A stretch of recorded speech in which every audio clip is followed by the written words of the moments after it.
Hey everyone, and welcome back to the channel. Today, we're diving into episode 1 of a fantastic technique for improving your English, shadowing practice. What is shadowing? Shadowing is a powerful way to boost your pronunciation, rhythm, and intonation in English. It's really simple. You listen to someone speaking English, and then you try to speak at the same time as them, mimicking their every sound, pause, and stress. Think of it like being a shadow. You're following closely behind, trying to match every move. For this exercise, I'm going to help you out a bit. I'll be speaking slowly and clearly, and I'll pause after each sentence. This will give you a chance to repeat what I've said, mimicking my pronunciation. If you need more time, feel free to pause the video and practice. The more you repeat, the better. Alright, let's get started. Listen carefully, and then try to repeat exactly what I say. Not everything is worth fixing. We live in a culture that relentlessly promotes resilience, perseverance, and the idea that with enough effort, anything can be mended. And while those qualities are undeniably valuable, there's a critical nuance often overlooked: knowing when to stop pushing, when to release, and when to accept what simply cannot, or should not, be salvaged. This isn't about giving up, it's about intelligent allocation of your most precious resources, your time, your energy, and your emotional well-being. Let's explore this vital concept through various facets of our lives. The fading echoes of sentimental objects. Consider those old, dusty possessions tucked away in your attic or the back of a forgotten closet. Perhaps it's that once beloved toy from your childhood, a teddy bear with a missing eye, a cherished action figure with a broken limb, or a board game with lost pieces and faded graphics. For years, you've held on to it, perhaps with a vague intention of one day fixing it, restoring it to its former glory. You might even envision painstakingly searching online for rare replacement parts, attempting intricate glue repairs, or meticulously repainting faded surfaces. But pause for a moment and genuinely weigh the actual cost of this endeavor. The hours you'd spend, the frustration of sourcing obscure components, the potential for further damage during repair, and the financial outlay. Is the end result, a somewhat patched-up relic, truly worth that significant investment? Often, the answer is no. The true value of that object isn't in its perfect restoration, but in the rich tapestry of memories and nostalgic feelings it already evokes. Sometimes, attempting to fix something that's primarily sentimental can actually diminish its intrinsic charm and the story it carries. Letting it remain as it is, or even gracefully letting it go, can be a more freeing act than forcing a resurrection. Navigating the tides of relationships. Now, let's turn to the far more intricate and emotionally charged realm of human relationships. Friendships, family dynamics, romantic partnerships, they are all susceptible to cracks, fractures, and sometimes, profound breakage. Our initial, commendable instinct is almost always to try and mend these bonds. We engage in difficult conversations, offer heartfelt apologies, extend forgiveness, and invest deeply in reconciliation efforts, hoping to restore what was lost. However, there are profoundly painful and challenging instances where the damage runs too deep, where the very foundation of trust has irrevocably eroded, or where fundamental differences in values or life paths have created an unbridgeable chasm. Perhaps one person consistently disrespects boundaries, or there's a recurring cycle of betrayal that leaves lasting scars. In these incredibly difficult situations, no matter how much you wish things were different, recognizing when a relationship is beyond genuine repair becomes an act of immense self-preservation. Holding on to something broken that consistently causes you pain or diminishes your spirit isn't loyalty, it's self-harm.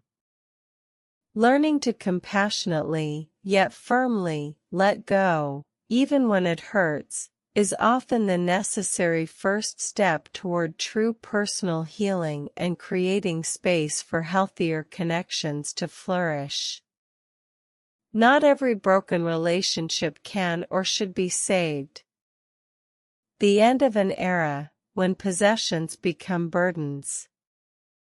Think about that old, trusty vehicle that's been a part of your life for years, your first car, the family road trip warrior, or the reliable commuter.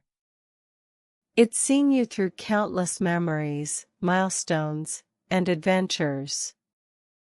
But now, it sits largely unused, slowly succumbing to the relentless march of time. Rust creeping across the chassis, an engine that stubbornly refuses to turn over, tires deflated and cracked, and a persistent chorus of groans from every component. Your emotional attachment is strong, perhaps compelling you to dream of a complete restoration, a new engine, fresh paint, extensive bodywork, and a full interior overhaul. You envision the glory days returning. Yet, when you objectively calculate the prohibitive cost of these extensive repairs, the parts, the specialized labor, the time it will be off the road, it almost invariably far exceeds the value of simply purchasing a newer, more reliable, and ultimately safer vehicle. At some point, that beloved car transcends being a sentimental object and transforms into a financial and logistical burden. Recognizing when an asset has shifted from being functional to becoming a drain, despite its past utility, is a crucial financial and practical decision. It's a powerful act of embracing practicality over pure sentimentality, paving the way for something that genuinely serves your current needs. Redefining your path, evolving goals and dreams.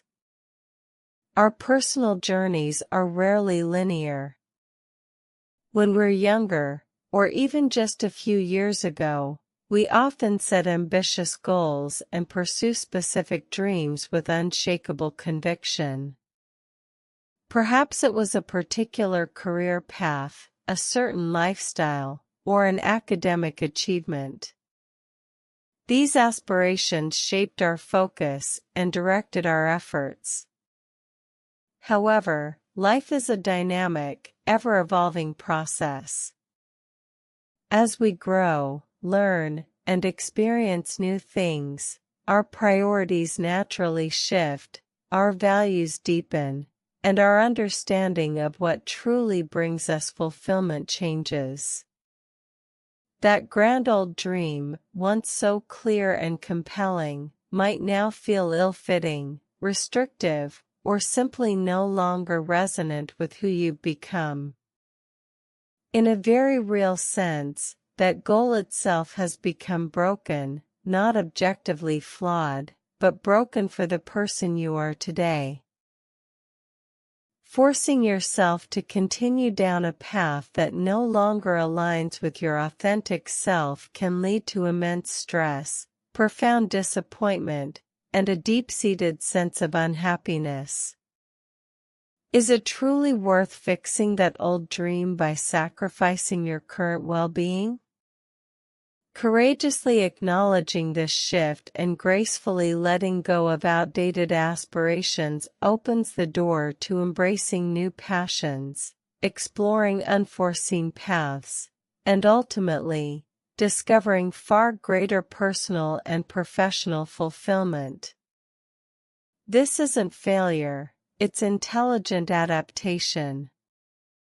Addressing the roots, beyond surface-level habits. Finally, let's consider those persistent habits that we often struggle to change, the ones that seem to hold us back from living our best lives. Whether it's chronic procrastination, excessive screen time, unhealthy eating patterns, or a tendency to overthink, the desire to fix these behaviors is strong. We try new routines, download productivity apps, set strict limits, and implement various self-improvement strategies, sometimes with temporary success. However, there are moments when a habit is so deeply ingrained, so intrinsically linked to our emotional landscape, that merely attempting to fix the surface-level behavior feels like an endless, frustrating battle. Often, these habits serve as unconscious coping mechanisms for underlying stress, anxiety, boredom, or unresolved emotional needs. What if the broken aspect isn't just the habit itself, but the unaddressed root cause that the habit is masking? Trying to simply suppress the symptom without understanding its function can be an exhaustive and futile exercise. Recognizing that not every deeply entrenched habit can be simply fixed with a quick, superficial solution allows for a far more compassionate, insightful, and ultimately effective approach to self-change. Sometimes, the true fix isn't about fighting the habit directly, but about healing the underlying wound that gives it power. The wisdom of knowing when to stop. So, what is the overarching, empowering message woven through all these examples? It's a profound call to cultivate discernment and wisdom in how we navigate our lives. Before you automatically commit your precious time, finite energy, and emotional well-being to mending something that appears broken, pause. Take a moment to genuinely evaluate the situation with clear-eyed objectivity. Ask yourself these critical questions. Is this truly broken in a way that warrants my intervention, or has its purpose simply passed? Can it be realistically mended to a state that genuinely serves me or others, or will it remain perpetually flawed despite my efforts?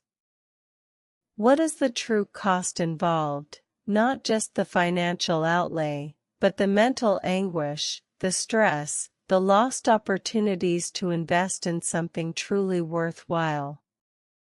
Sometimes, the most intelligent, courageous, and self-preserving solution is to simply release your grip and walk away.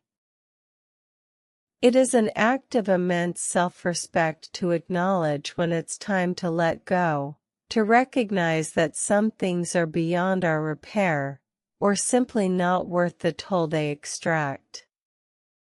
Embracing this understanding, that not everything is worth fixing, is not a sign of weakness or failure.